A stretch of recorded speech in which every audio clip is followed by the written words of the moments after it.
Hello दोस्तों, ये video political science वालों के लिए है सेमेस्टर 2 का। ठीक है, और जिनका मेजर पेपर है या तो फिर आईआरसी पेपर है, दोनों के लिए मोस्ट इंपॉर्टेंट क्वेश्चन है। बाकी का जो क्वेश्चन आंसर इंपॉर्टेंट है वो मैंने करवा दिया, आप लोग जा करके देख सकते हो।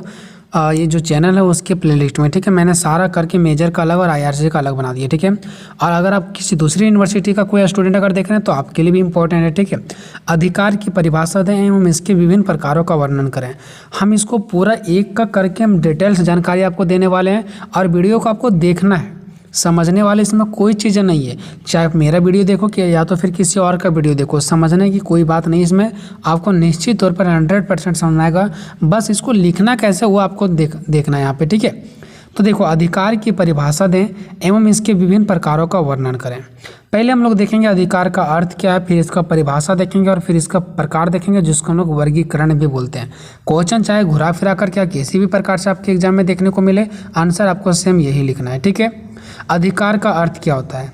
देखो, सबको पता है कि अधिकार का मतलब क्या होता है। जो हमें राज्य के द्वारा प्राप्त है उसे हम अधिकार बोलते हैं, जो हमें जीने के लिए घूमने के लिए मिलता है। ठीक है, और हाँ, जो हमारा देश है उसको हम लोग राज्य भी बोलते हैं। तो पॉलिटिकल साइंस में ध्यान देना, हमारा जो एक भारत देश है इसको हम लोग राज्य के द्वारा भी इंडिकेट कर सकते हैं। ठीक है, तो जहाँ पे राज्य आएगा वहाँ पे झारखंड मत समझना कि झारखंड एक हमारा राज्य है। यहाँ पे झारखंड और बिहार का मतलब नहीं होता है राज्य, यहाँ पे राज्य का मतलब होता है एक देश से। ठीक है, तो देखो, राज्य द्वारा यानी कि हमारे देश के द्वारा व्यक्ति को दी गई कुछ कार्य करने की स्वतंत्रता व सुविधा देना, यानी कि जो हमें राज्य के द्वारा देश के द्वारा व्यक्ति को कार्य करने के लिए जो स्वतंत्रता और जो सुविधा दिया जाता है। ठीक है, जिससे कि व्यक्ति अपने शरीर का, मानसिक का एवं नैतिक शक्तियों का पूर्ण विकास कर सके। नैतिक शक्ति का मतलब क्या होता है? देखो, नैतिक का मतलब होता है मानव के व्यवहार से। जैसे हम अपने घर में जो विचार करते हैं, चाहे सही गलत कुछ भी हो, तो उससे रिलेटेड। ठीक है, तो ध्यान रखना, नैतिक का मतलब है मानव के व्यवहार से। ठीक है, तो राज्य के द्वारा हमें क्या मिलता है? कुछ स्वतंत्रता और सुविधा मिलता है, जिसके तहत हम क्या करते हैं, अपना शरीर का, मानसिक का और हमारा नैतिक मतलब हमारा अपना पर्सनल मैटर समझो। ठीक है, नैतिक मतलब हमारा घर का। ठीक है, इस प्रकार से नैतिक शक्तियों का पूर्ण विकास कर सके। ठीक है, तो ये आप लोग समझ में गए। ठीक है, उसके बाद आगे देखते हैं। अधिकार हमारे सामाजिक जीवन की अनिवार्य आवश्यकताएं है ना। अधिकार जो है हमारे सामाजिक जीवन की क्या अनिवार्य आवश्यकता है, जिसके बिना ना तो व्यक्ति अपने व्यक्तित्व का विकास कर सकता है और ना ही समाज के लिए उपयोगी कार्य कर सकता है। देखो, अधिकार क्या हमारे लिए आवश्यकता है, और अधिकार के बिना ना तो कोई व्यक्ति, ठीक है, अपना व्यक्तित्व का विकास कर सकता है और ना ही वह समाज का, मतलब ना वो व्यक्ति अपना खुद का विकास कर सकता है, ना वो अपना समाज का विकास कर सकता है। अतः अधिकारों के बिना मानव जीवन के अस्तित्व की कल्पना नहीं की जा सकती है। अगर व्यक्ति को, मानव को अधिकार नहीं मिलता तो उसके बिना उसका जीवन का कल्पना ही नहीं किया जा सकता है। समझो कि उसका जीवन ना के बराबर है। ठीक है, इस कारण वर्तमान समय में प्रत्येक राज्य के द्वारा अधिक का मतलब हो गया अधिक से अधिक। ठीक है, तो इसीलिए वर्तमान समय में यानी कि अभी के समय में हर एक राज्य के द्वारा, हर एक राज्य चाहता है कि हम अधिक से अधिक विस्तृत अधिकार प्रदान किए जाते हैं। मतलब हर एक राज्य चाहता है कि हम अपने नागरिकों को अधिक से अधिक क्या करें, आने के अधिकार प्रदान करें। ठीक है, और अधिक से अधिक स्वतंत्रता दें। ठीक है, अब देखते, ये तो मैंने अभी तक क्या देखा, ये हम लोगों ने देखा अधिकार की अर्थ देखा। ठीक है, कि अधिकार का एक सिंपल सा अर्थ क्या होता है। अब अधिकार की परिभाषा देखेंगे, जो कुछ विद्वानों ने अधिकार का परिभाषा दिया हुआ है। ठीक है, हम अपना लैंग्वेज में समझाते हैं। ठीक है, और अगर किसी को अपना लैंग्वेज में समझने में किसी भी प्रकार का कोई डिफिकल्ट हो रहा होगा तो कृपया करके वो वीडियो ना देखें। ठीक है, क्योंकि हम अपना लैंग्वेज में समझाने का प्रयास करते हैं। ठीक है, और इसका पॉलिटिकल सेंस से थोड़ा अर्थ इधर उधर हो जाता है मेरे अपने लैंग्वेज में समझाने के लिए, तो ये आपको माइंड नहीं करना है।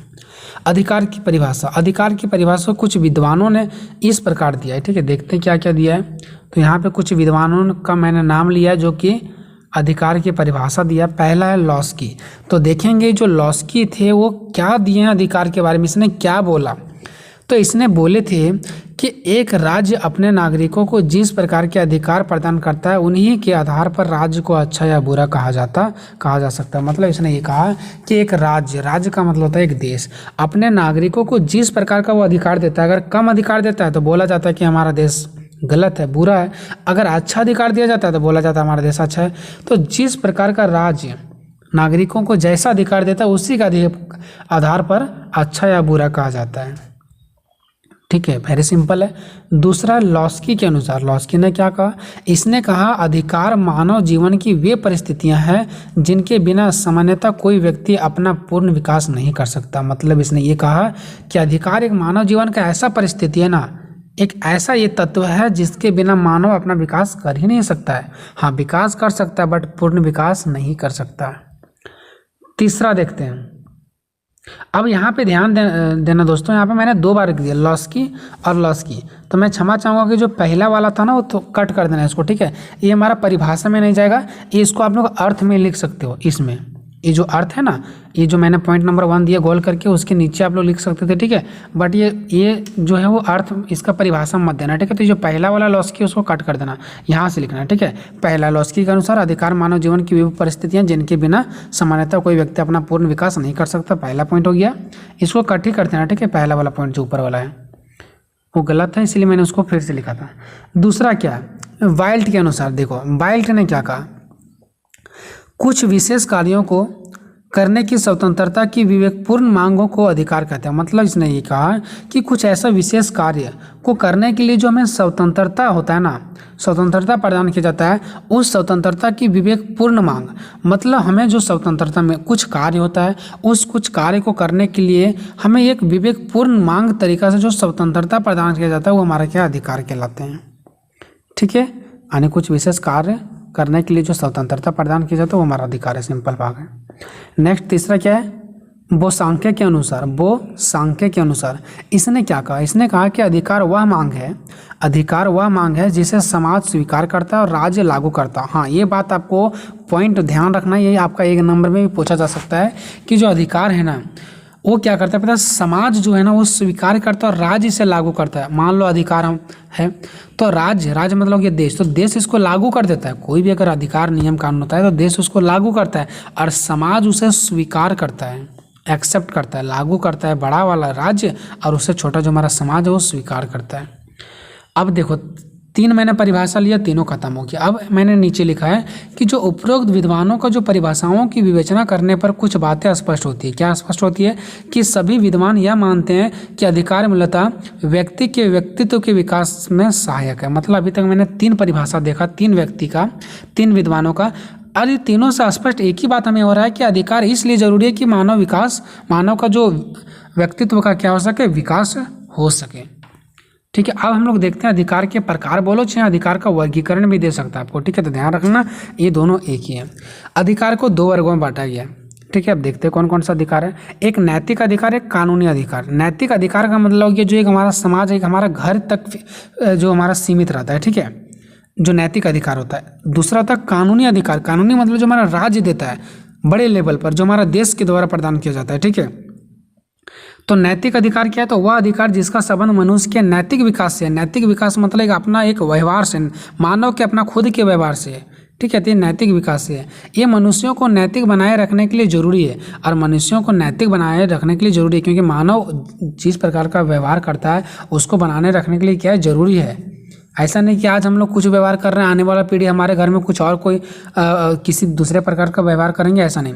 इससे समाज का स्वरूप उन्नत और श्रेष्ठ बनता है, इससे हमारा क्या होगा, समाज हमारा आगे की ओर बढ़ेगा। अब मान लो कि अभी के टाइम में हमारे जो हम लोग हैं, हम लोग परिवार वाले हैं, वो कुछ अलग व्यवहार है, आगे आने वाले टाइम में अलग व्यवहार करेंगे तो इससे हमारा समाज का विकास नहीं होगा। देखते हैं कि समाज एक प्रक्रिया तरीके से चलता रहता है, चाहे हम अभी जी रहे हैं उसी प्रकार का समाज चलता है, हमारे बच्चे भी आएंगे तो उसी प्रकार का पहनावा ओढ़ावा करेंगे, क्योंकि समाज के बारे में लोग जानेंगे तो समाज में चेंजिंग नहीं होगा, ठीक है। तो इससे जब एक ही प्रकार का व्यवहार बना रहता है ना तो हमारा समाज का विकास होता है।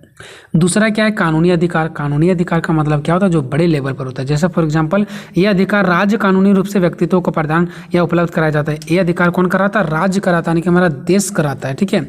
इन अधिकारों का पालन कराने की व्यवस्था राज्य कानून द्वारा करता है, यानी कि ये अधिकार का पालन कराने का व्यवस्था कौन करता है, राज्य करता है, राज्य का कानून द्वारा किया जाता है। इसमें कोई एक दो व्यक्ति हमें पालन नहीं करवा सकता है, राज्य कानून बनाएगा, राज्य लागू करवाता है। इनका उल्लंघन जो होता है ना वो दंडनीय अपराध माना जाता है, और अगर कोई इसका क्या करता है, इसको उल्लंघन करता है तो उसे क्या किया जाता है, उसको अपराध माना जाता है और उसको दंडित भी किया जाता है।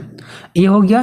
तो अभी तक मैंने क्या देखा, बेसिकली जो अधिकार उसका दो ही प्रकार है, नैतिक अधिकार और कानून अधिकार। नैतिक अधिकार मैंने समझा दिया, इसका कोई भी प्रकार नहीं है, तो इसको खत्म करो। दूसरा अधिकार कानूनी अधिकार। तो कानूनी अधिकार का कुछ विशेष और प्रकार है जो कि मैं देखता हूँ। ये दूसरा कब देखते हैं क्या क्या है इसका, ठीक है। तो ये जो दूसरा यानी कानूनी अधिकार का प्रकार देखते हैं। पहला है नागरिक अधिकार, ठीक है। दूसरा है राजनीतिक अधिकार।